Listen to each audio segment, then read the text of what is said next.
In 2016, his net worth was established at $48.9 billion, which also makes him one of the youngest billionaires on this planet. आज के राजा हैं Zuckerberg और Elon Musk. मतलब ये सरकार हिला सकते हैं दुनिया में किसी की भी।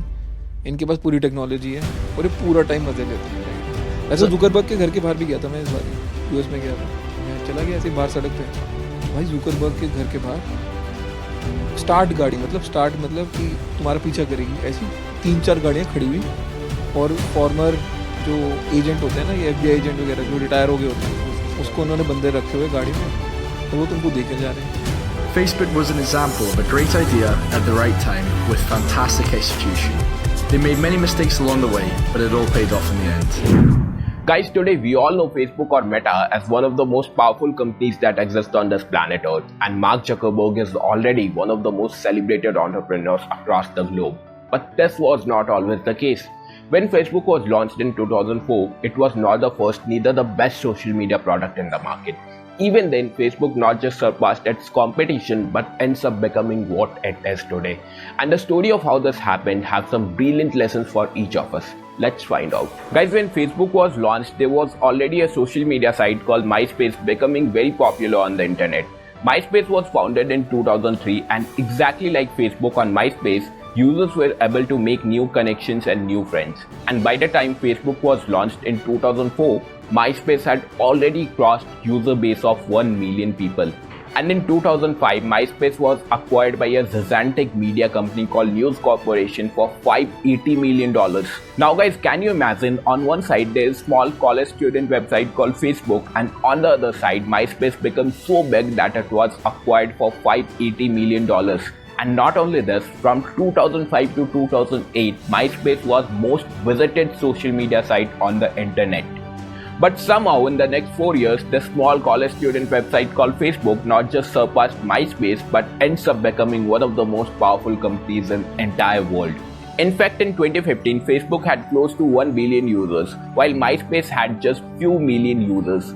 So the question is, how did two companies operating in the same market doing the exact same thing have such a vast difference in their successes? The first reason is based on the fundamental concept of social network and human psychology, which is known as the triadic closure property.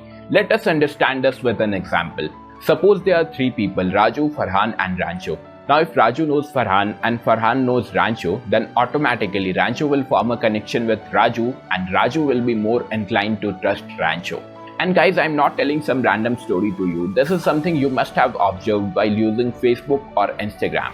As when you get a request from a person with 50 mutual friends, you tend to accept it easily. At the same time, if you get a request from a person whom you possibly know but there are no any mutual friends, in this case, there's a little bit of skepticism that pops in. And this is exactly how the triadic closure property works. And in case of MySpace and Facebook, MySpace don't allow users to use their real names as username.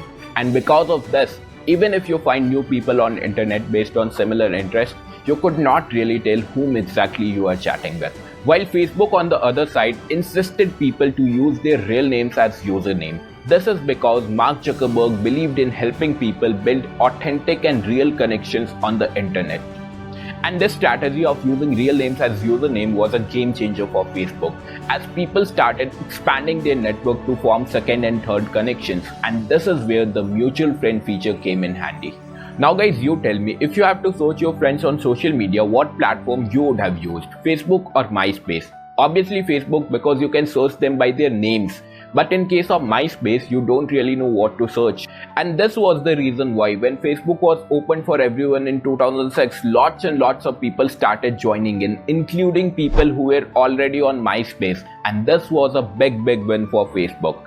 Now the question is, if just by introducing the mutual friend feature and allowing people to use their real names as username, Facebook was winning the market, why not MySpace incorporated the same thing and beat Facebook there only? Well, it was not that simple for MySpace, as it was turned into a proper corporate organization by then, and even to bring a small change, they had a long list of protocols to follow. Lots of meetings will go on, you have to convince stakeholders, lots of emails will be sent, and in the process, things got so slow that it took very long to be executed.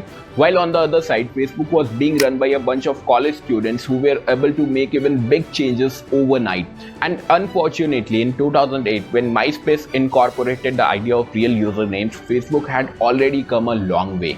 But this didn't end here, and the next big thing that MySpace missed on but made Facebook a billion-dollar company was transforming from a product to a platform. In 2007, Facebook launched the Facebook Platforms, which allowed third-party developers to use Facebook's technology or API to build their product or services.